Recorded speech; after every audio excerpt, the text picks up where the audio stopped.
Bendito é o nome do Senhor Jesus Cristo.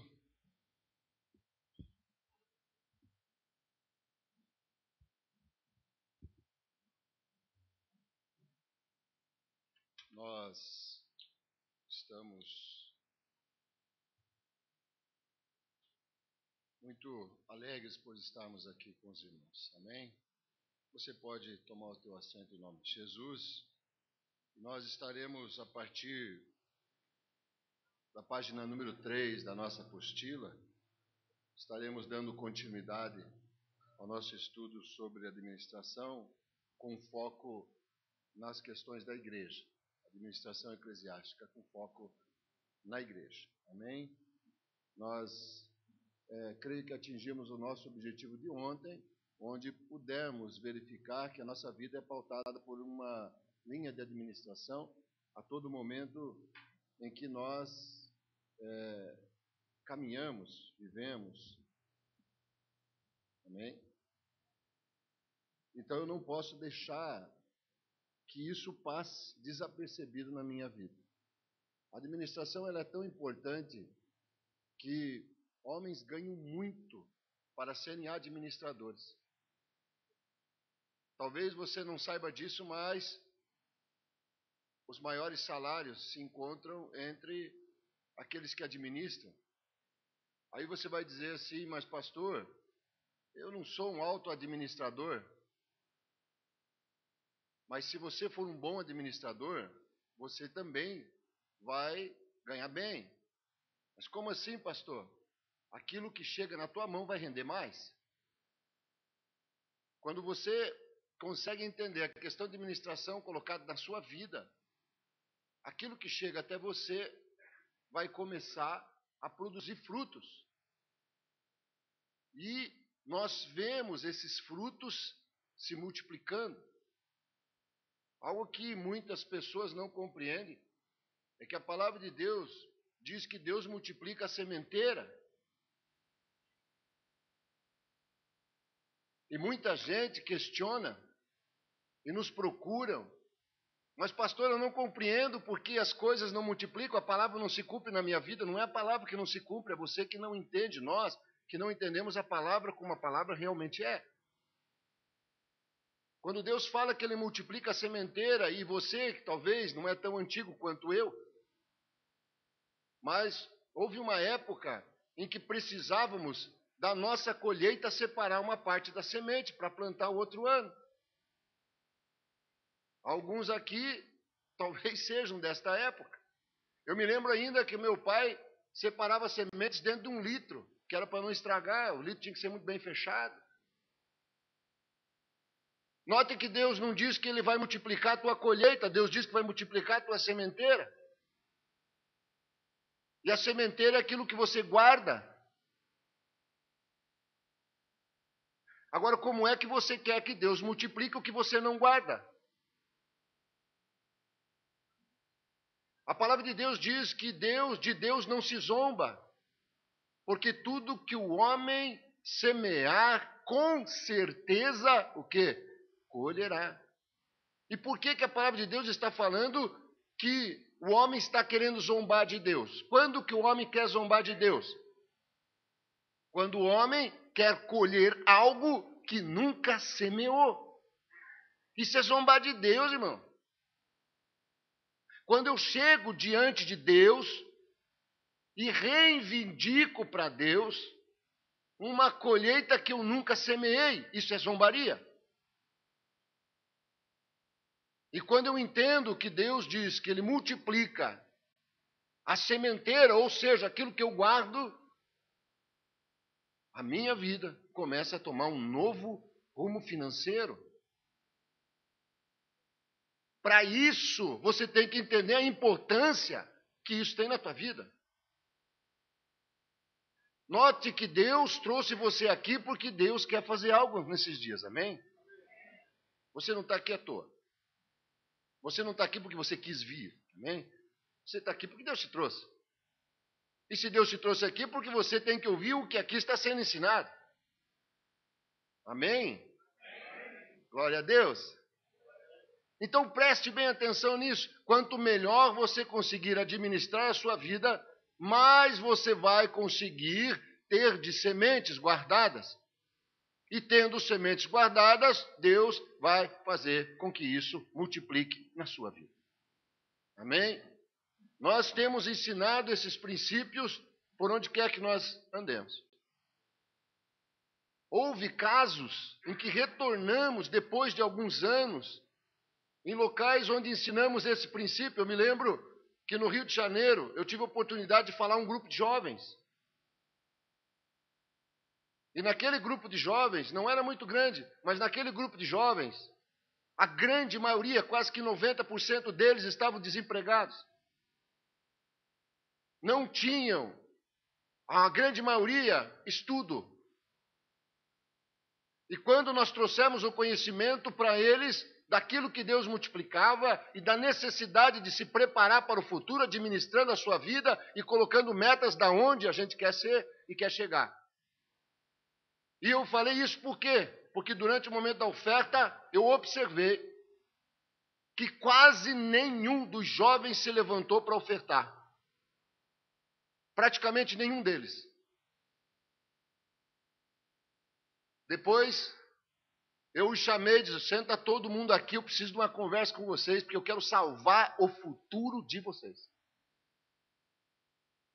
Eu conto uma história para onde eu vou, que uma vez uma pessoa chegou para mim e falou assim: para você é fácil falar sobre oferta, porque você oferta, porque você tem.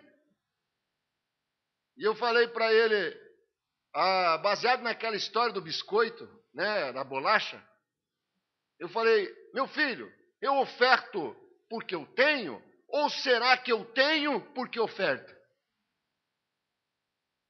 Qual é a resposta?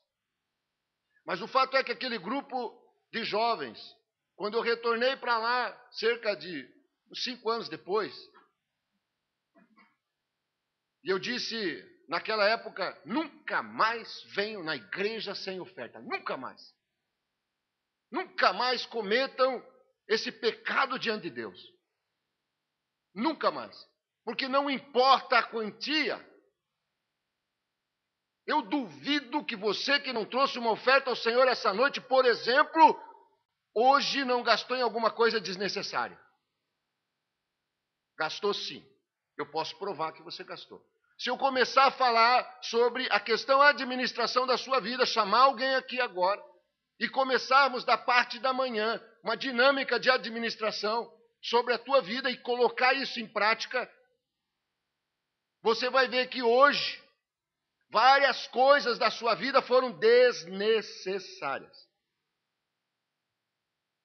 Mas nós temos a tendência de colocar, falamos ontem, dando prioridade na nossa vida àquilo que é o quê? Desnecessário. E esquecemos as coisas que realmente importam. Tanto é que há uma pesquisa que indica que 80% das coisas que fazemos ou que damos importância, na verdade, não tem importância nenhuma. Só 20% daquilo que fazemos tem uma real importância na nossa vida. Agora, o problema é quando você negligencia justamente aquilo que tem importância. Quando eu voltei lá, 4, 5 anos depois, eles fizeram questão, talvez até estejam algum deles me ouvindo nesse momento, nos ouvindo e acompanhando. Eles fizeram questão de se reunir aquele grupo só para testemunhar individualmente o que Deus tinha feito na vida deles a partir daquele momento, quando eles tiveram entendimento. Jovens hoje lá que estão trabalhando em grandes empresas multinacionais, Petrobras, construção de navios e tantas outras coisas. Jovens que conseguiram entrar na faculdade estavam se formando. E eles disseram: pastor, nós queremos agradecer ao Senhor, porque aquela palavra, aquele dia, transformou a nossa vida. Hoje o amado pastor aqui falou algo muito importante. A profecia, ela às vezes não tem um gosto muito bom, irmão. E pode ter certeza que estamos sendo profetas de Deus na tua vida nesses dias. Aleluia. Então entenda isso. Você quer fazer algo diferente? O que você está fazendo para que o diferente aconteça na sua vida? É que tem que ser a grande pergunta. Porque lembra que nós falamos ontem que a base de algo é uma necessidade? Quem lembra disso? Note que quando Deus coloca uma necessidade para nós, Deus não está querendo nos punir. Deus está querendo nos ensinar. Eu tenho um filho, ele está com 16 anos. Eu ponho ele no trabalho, irmão. Está lá, tem a empresa, está lá. Aí você chega lá, você pensa que ele está trabalhando no escritório de terno e gravata? Está trabalhando na entrega, carregando cal, cimento. Ele chega em casa, tem dia que ele chega em casa tudo branco, assim, tudo sujo, tudo virado, não quer aquilo. Eu digo para a mãe dele, deixa, é assim que se ensina. Vai sair um excelente administrador, um homem que no futuro vai saber como é que se trabalha lá embaixo, no meio e lá em cima. Se Deus colocar muitos de nós lá no topo, a gente cai e o tombo vai ser muito feio. Então presta bem atenção nisso, não esquece disso. E como é que isso pauta a nossa vida? Através da administração. A maioria das coisas que estão erradas na nossa vida, estão erradas no planejamento da nossa própria vida. Outro dia, nós estávamos no lugar e escutamos um homem falar assim, há muita vaga de médico nesse Brasil. Há muita vaga de engenheiro nesse Brasil. Ele foi falando, há muita vaga de juiz. Há muita vaga de arquiteto. E onde é que estão os crentes? Cadê os crentes que tinham que estar assumindo esses postos? Onde é que estão? Só que a maioria dos crentes, pastores, eles tomam uma atitude defensiva e não ofensiva. Notem que nós temos duas linhas de administração. Uma administração por objetivos e uma administração por modelos. Quando eu pauto por objetivos, eu entendo que existe um padrão a ser seguido, mas eu coloco um padrão maior para que eu possa alcançá-lo. Quando eu vou por uma administração de modelos, eu digo assim, o que o pastor Saulo é, eu quero ser também. Não é ruim. Não é algo, poxa, glória a Deus por onde esse homem chegou. Não, eu quero ser como o pastor ali. Glória a Deus. Eu pauto por um modelo a minha vida. Já é bom, já é alguma coisa. Mas o importante é descobrirmos o que Deus tem para nós. E para isso nós temos que colocar meios novos, metas novas, nos identificarmos naquilo que Deus tem, naquilo que Deus tem o chamado.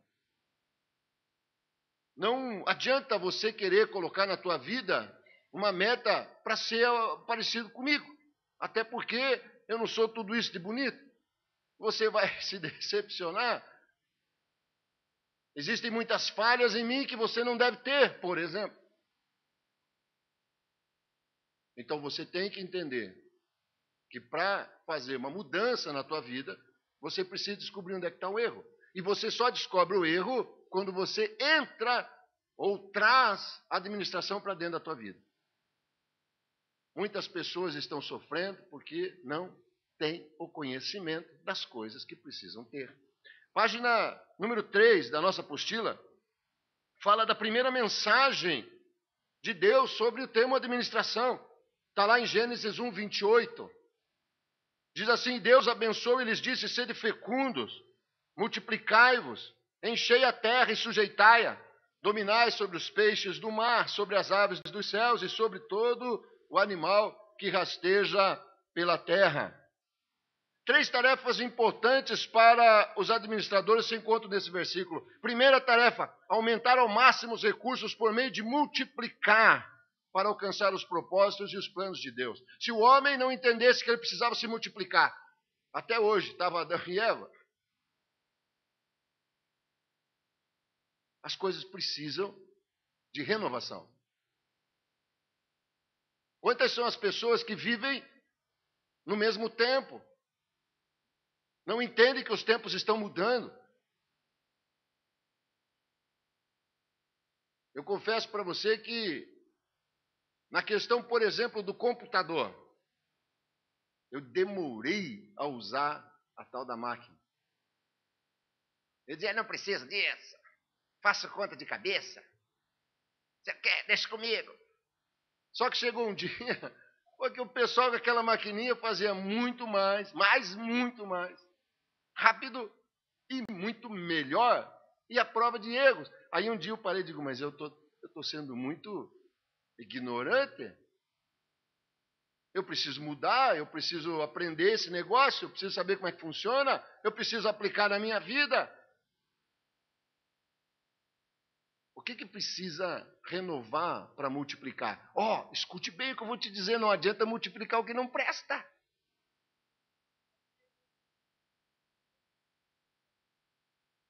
Amém? Pastor, rapaz, não me olhem com essa cara. Sorriam para mim, por favor. Sorriam. Aleluia. Segunda coisa, minimizar a desordem por subjugar. Não adianta, meu filho, por mais que a nossa vida seja arrumada, sempre alguma coisa arruma, não é? Tá tudo certo, de repente vem um dar um chutão na canela, né? Sempre vai subir alguma coisa. Agora, Deus diz que sobre essas coisas devemos ter o controle. Quantos são os que ligam para os pastores? Fazendo um verdadeiro tedel. Tedel é o termo usado aqui também? Não? Tedel é um termo assim para escândalo, né? Ali no interior do Paraná. Só os paranaenses entendem o termo. Um verdadeiro escândalo. Fazer uma tempestade num copo d'água.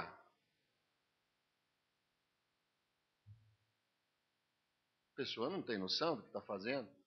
A sua vida está pautada em coisas erradas, não está subjugando, não está no controle da sua vida. Terceira questão, manter a ordem por ter domínio, ou seja, governar a sua vida. Administração na Bíblia. O significado teológico e pastoral vem quando Paulo usa a palavra em referência a uma tarefa apostólica dele. Está em 1 Coríntios 4:2. Além disso, requer-se que os despenseiros ou administradores, né, que cada um se ache fiel. No versículo acima, a administração requer fidelidade ao quê? Primeira coisa, nós estamos falando no âmbito igreja. Amém? Nós podíamos pegar a administração e falar sobre outros ramos. Agora nós estamos afunilando para uma administração a nível igreja, crentes. Amém? Glória a Deus por isso. Mas pastor, isso não é para mim. Então você não é a igreja de Jesus? Você não é o templo do Espírito Santo? Sim ou não? Ai, que susto. Peraí, o serrão não é o templo do Espírito Santo. Então você tem que administrar bem a tua vida também, né? Isso aí é só para o pastor. Não, isso é para todos nós, amém? Glória a Deus por isso. Para ser, então, nós temos que ser fiel ao quê? Primeira coisa, a palavra de Deus. Todo crente tem que ser fiel à palavra de Deus. Não se admite crente infiel à palavra de Deus. Se a palavra de Deus diz não roube, crente não rouba, fiel à palavra. Se a palavra de Deus diz que crente não adultera, então o crente não adultera. Acabou a conversa, não tem que pedir oração para não adulterar. Acabou, ué. Não tem. Tem coisa que não tem, não, né? Pastor, ore para que eu não roube. Como é que é? Né? Impõe as mãos aqui, pastor. Não. Né? É uma posição que nós tomamos em fidelidade a quê? A palavra de Deus. Aleluia. Né? Segunda questão que requer fidelidade, a igreja instituída. Requer ao bom administrador que ele seja fiel à sua igreja. A igreja do Senhor Jesus Cristo, a igreja onde ele está congregando, ele está recebendo alimento. E quer ver muito crente que é infiel? Vou dar um exemplo. Por exemplo, congrego na igreja aqui e dizimo na igreja do vizinho. Agora, poxa, se eu congrego aqui, se eu me alimento na igreja, por exemplo, MSBN, onde é que eu tenho que dar o dízimo? Aonde? Aqui. Se eu não fizer isso, eu estou sendo infiel à igreja, ao corpo de Cristo, onde eu estou recebendo meu alimento. Um dia uma pessoa me procurou lá e falou assim: pastor, o senhor sabe como é que é? Eu gosto tanto do senhor, mas eu estou mandando meu dízimo lá para aquela pessoa da televisão. Falei: ótimo. A hora que você precisar de visita no hospital, liga para ele. Credo, pastor, como o senhor é cavalo. Falou. É verdade. É verdade. Cavalo eu. Rapaz, vê se tem cabimento isso. Gente, vocês que são, né, mestre, isso tem cabimento? Ou só eu que meu entendimento é meio pequeno? Então, fidelidade à igreja, irmão. Se você está se alimentando aqui, é aqui que você tem que entregar a tua oferta, o teu dízimo, a tua fidelidade, o teu melhor. Ah, pastor, eu vou entregar lá. Peraí, o dia que você voltar, o dia que você for, o dia que você mudar, aí você vai. O dízimo e a oferta, para que você seja fiel à igreja, precisa ser entregue onde você se alimenta. Ah, faça-me um favor, né? Manda o dízimo para lá, manda oferta para lá, e compra material, e não sei mais lá o quê. Mas na hora de visitar no hospital é o pastor aqui. Na hora de fazer visita para a sogra que estava incomodando é o pastor aqui. Na hora de ir lá que o irmão estava querendo matar a cunhada com a facada, quem que vai? É o pastor aqui. Ah, muito bom saber que você está entregando o dízimo lá. Próxima vez que o rolo ferver lá, ligar para mim, eu vou mandar chamar o cidadão lá e vamos ver se ele vem. Se ele vem, glória a Deus, você fez um bom investimento. Se ele não vier, o teu investimento pifou, irmão. Então, se você entrega teu dízimo, tua oferta em outro lugar, o dia que você precisar, liga para lá. Se a pessoa pegar o avião e vier te atender, você fez um bom investimento. Se não, você fez um mau investimento. Né? Requer fidelidade também ao quê? Aos líderes instituídos. Nós precisamos entender que eu não tenho tempo para estar descrevendo tudo o que fala em 1 Coríntios, irmão. Você precisa ali pegar, ler e ver todo o capítulo e você vai compreender o que eu estou te falando. Aqui nós apenas fizemos algo resumido. Mas ele coloca fidelidade à palavra, a Deus, né, à igreja e aos líderes instituídos. Tem gente que ele pode até entregar o seu dízimo, né? Mas ele chega para o pastor e diz: não vou com a sua cara.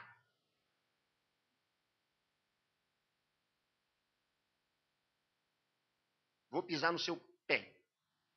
O senhor vai ter que me engolir. Eu sou igual um cacto, o senhor vai ter que me comer, que me espinhe tudo. Né? Quando precisa de ajuda, não ajuda. Quando precisa de socorro, não socorre. Sabe crente purga, irmão? Crente purga, irmão. Ele fica grudado no teu cangote, sugando todo o teu sangue. O dia que você não tem mais sangue, ele procura outro. O crente bom mesmo, irmão, o crente é aquele que pega do teu lado, braço a braço, que é fiel a você. Amém?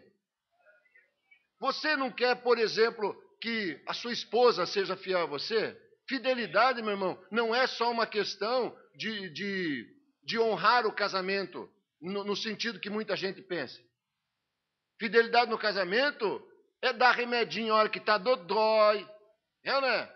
É ajudar nas coisas, é comprar um presentinho de vez em quando, levar para passear, ir no médico, pousar num hospital e tantas outras coisas. Agora, isso tem jeito de ser só de um lado? Só o marido faz para a esposa. O dia que o marido fica doente, a esposa diz: fica aí que eu estou dando um rolé, vou sair, vou passear. Que fidelidade é essa? Só para um lado? Não, o pastor tem que ser fiel a mim, ele tem que me ajudar, ele tem que me socorrer e tal, tal, tal. Ótimo, e a hora que nós precisamos de ajuda? Como é que fica? Há muito para falar sobre isso, não temos tempo. Para ser um bom administrador, também é necessário que sejamos irrepreensíveis. Tito 1, do versículo 7 ao versículo 9. Porque convém que o bispo seja irrepreensível, como despenseiro ou administrador da casa de Deus, não soberbo, não espancador, nem cobiçoso de torpe ganância, mas dado a hospitalidade, amigo do bem, moderado, justo, santo, temperante, retendo firme a fiel palavra, que é conforme a doutrina, para que seja poderoso tanto para admoestar com a sã doutrina, como para convencer os contradizentes. Outro dia, eu fui procurado por uma senhora, jovem senhora, e ela disse: pastor, o senhor me responda. Eu falei: responda se eu souber. Por que o meu marido não se converte? E daí ela elogiou seu marido de diversas formas. Elogios, entre aspas. Eu deixei ela falar e respondi: é muito simples, porque a senhora ainda não é convertida. Porque a palavra de Deus diz que quando nós somos irrepreensíveis como dispenseiros, administradores da nossa vida diante de Deus, nós recebemos poder de Deus. Ele diz, para que você seja poderoso. Para quê? Tanto para admoestar com a sã doutrina, como para convencer as pessoas. Ah, pastor, eu nunca ganhei ninguém para Jesus. Abre o olho. Abre o olho porque tua vida está enrolada. Não há poder sobre você para transformação da vida de ninguém. Mas por que isso, pastor? Porque você não está sendo irrepreensível como dispenseiro da sua vida e das coisas de Deus.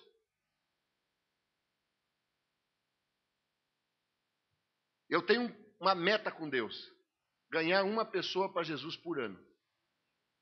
Uma pessoa. Você acha pouco?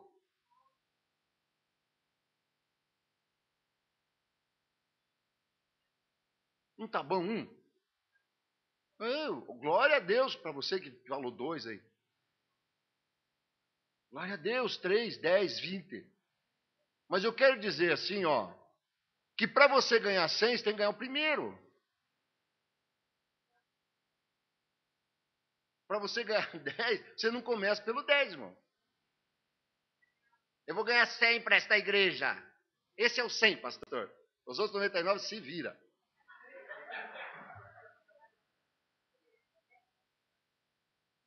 Não. Não.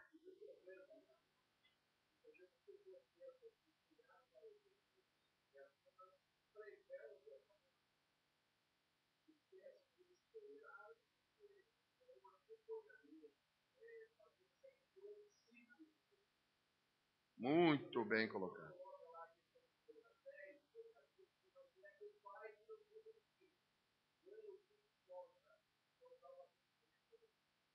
Isso é muito importante, pastor. Pense alguém batendo na sua porta e você abre a porta uma bela manhã e tem alguém na porta com 30 criancinhas e diz: eu trouxe tudo para você cuidar. E coloca tudo para dentro da sua casa.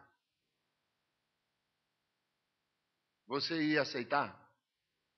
Você ia até chorar, né? Dizer, eu queria tanto poder cuidar de 30 crianças, mas eu não consigo.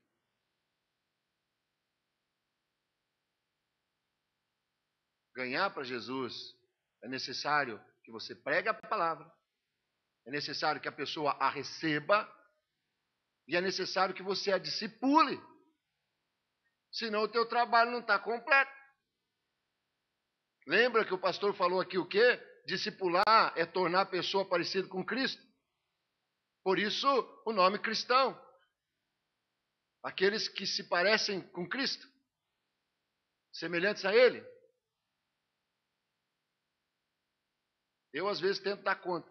De verdade, o que trazem de criança para nós cuidar, né? Mas estamos tentando. Mas não seria mais fácil se a pessoa pegasse, a que gerou a criança, cuidasse? Tanto é, meu irmão, se você lembrar a história de Ana, ela foi lá e com muito choro, ela recebeu a promessa de Deus. E ela gerou quem? Samuel. Aí, quando ela gerou Samuel, com 1 mês, ela pega Samuel e leva lá e entrega para o sacerdote. Foi isso. Foi assim. Foi assim. Com quantos anos que ela levou Samuel e entregou para o sacerdote?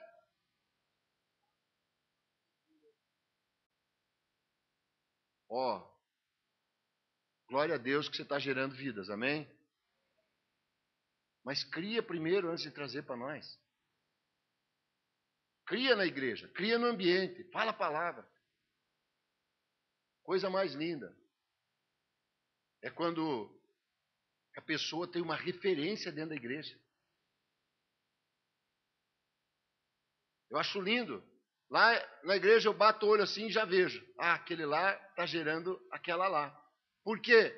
Porque nos cultos a pessoa senta, a visita já senta próxima, perto. É uma referência dentro da igreja. É a coisa mais linda do mundo, irmão. O pastor Antônio falou assim, não há nenhuma dificuldade em entrarmos no céu. Porque nós aceitamos Jesus, somos crentes, baseados no Espírito Santo, salvos, amém? Ele disse, mas a dificuldade é chegar diante de um Deus tão poderoso e amoroso, de mãos vazias. Isso não pode, né? Então, se não há poder em você para ganhar ninguém, 1 por ano, cavoca, irmão, não é possível que não ache uma pepita em 1 ano. Se você não achar, porque você não está cavocando, irmão. Aleluia! Faz o trabalho, vai, mete a mão. Eu não tenho desculpa a Deus. Eu prometi para Deus ganhar 1 por ano e eu vou atrás. Glória a Deus quando eu ganho em janeiro. Glória a Deus.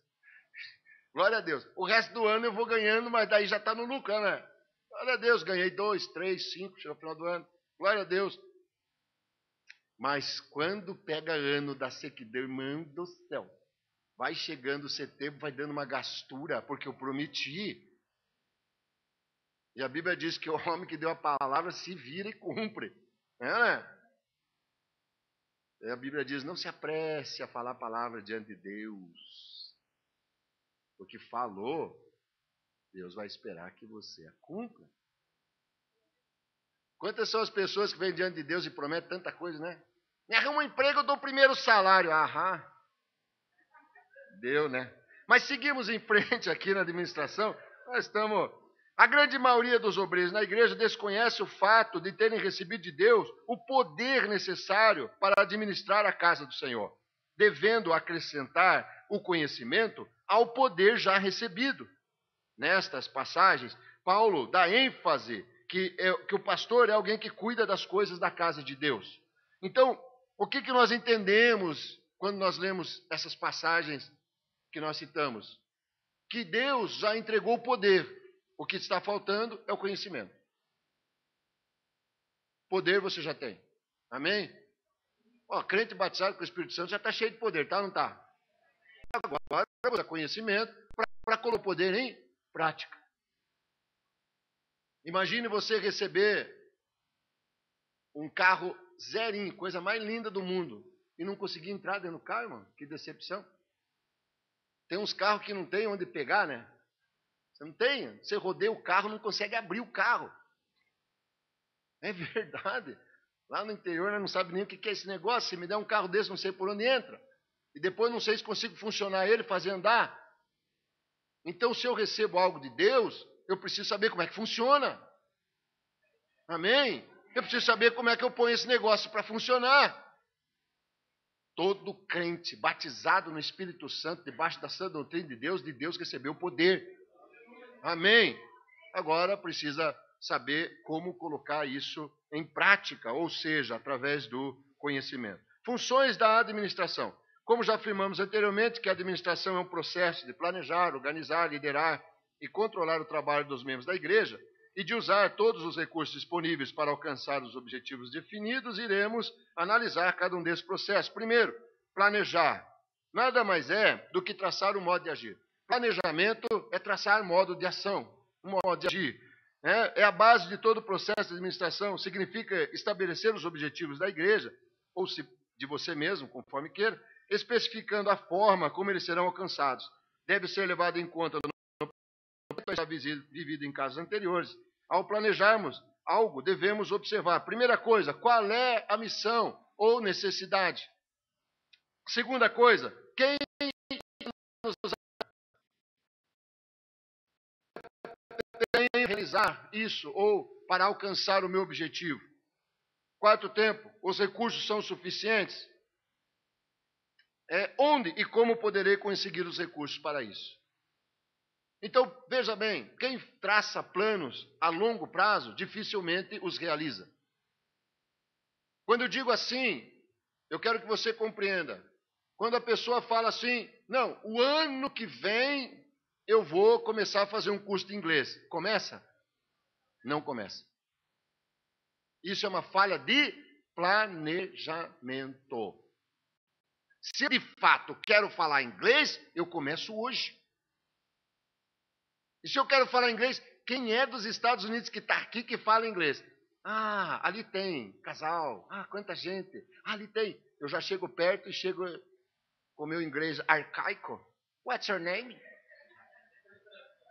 É ou não é verdade? É ou não é assim?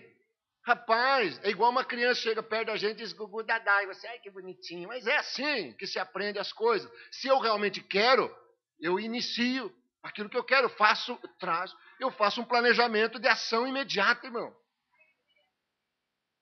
As pessoas querem pregar, querem louvar, querem fazer tantas coisas. Outro dia, lá na igreja, tem um jovem que está despontando muito no louvor, muito na área do louvor. E tinha uma necessidade de ser apurado isso. Eu chamei ele e falei, meu filho, você tem um dom de Deus, mas você precisa apurar esse dom. Vá procurar uma escola de música.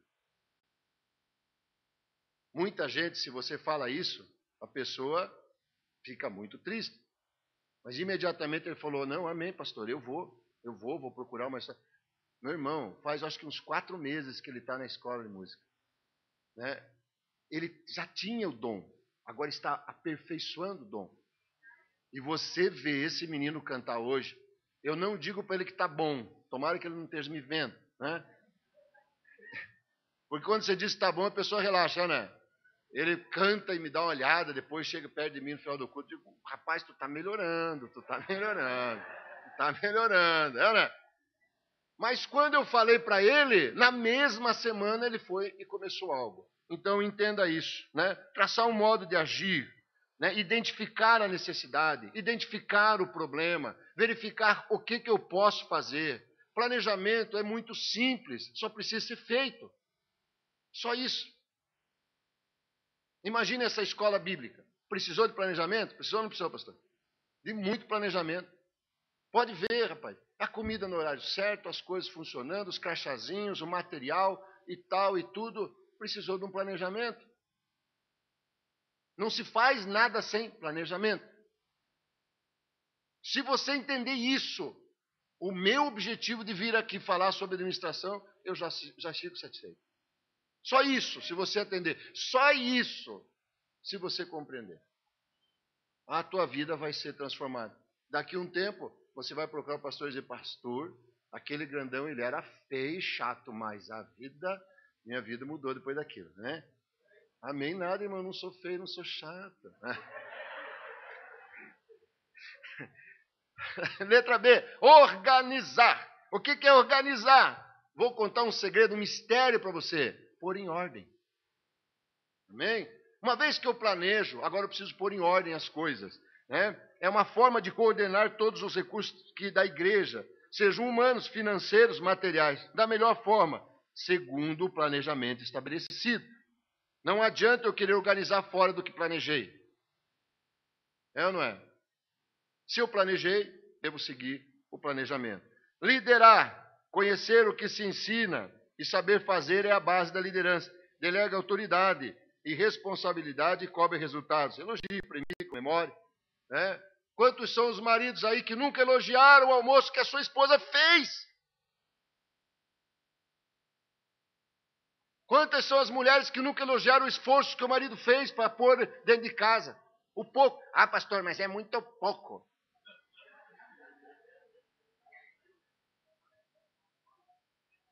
O que a Bíblia diz sobre o pouco? Seja fiel no pouco, Deus vai pôr sobre o muito. Diga, é pouco e vai continuar sendo pouco. Até que você aprenda. Né? É duro aprender, né? Como disse o pastor. Não precisamos aprender assim. Controle e coordenação. O que não é medido é difícil de ser avaliado. O que não é cobrado não é feito. Ah, eu vou fazer. Vai nada. Ah, eu vou. Não vai. Se não tiver quem cobre, você não vai. Por isso, sugiro que quando você fizer projeto, expectativa, planejamento, organizar as coisas, chame alguém e diga, ó, negócio é o seguinte, a partir de hoje, eu quero que você me cobre sobre algumas coisas que eu planejei. Eu vou emagrecer. Amém. Foi apenas um exemplo, eu não preciso. Né? Mas eu chego e digo ao pastor José, o senhor está aqui em Portugal, mas eu quero que o senhor me cobre isso. Toda semana, pastor José liga, e daí, quantos quilos está pesando? Necessita. O que não é cobrado, não é feito. Né? E você precisa entender isso. Então, liderar seria a mesma coisa que executar, pôr em ordem. Quantos são os planejamentos que não são executados? Eu vou fazer, eu vou isso, eu vou colocar, eu vou...